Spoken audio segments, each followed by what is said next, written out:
জন্মেছি মাগো তোমার কোলেতে, মরি যেন এই দেশে। আসসালামু আলাইকুম। আবৃত্তি করছি জন্মেছি এই দেশে। লিখেছেন সুফিয়া কামাল, কণ্ঠে আমি ফাইয়াজ খানবীর। অনেক কথার গুঞ্জন শুনি, অনেক গানের সুর, সবচেয়ে ভালো লাগে যে আমার মাগো ডাক সুমধুর।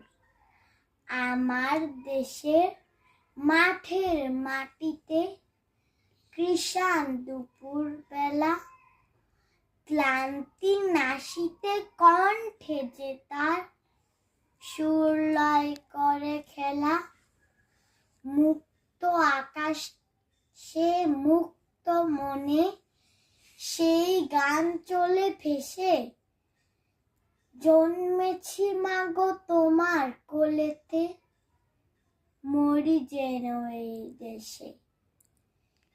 এই বাংলার আকাশ বাতাস, এই বাংলার ভাষা, এই বাংলার নদী গিরি বনে বাঁচিয়া মরিতে আশা। শত সন্তান সাধ করে এর ধুলি মাখি সারা গায়, বড় গৌরবে মাথা উঁচু করি মানুষ হইতে চাই। ধন্যবাদ।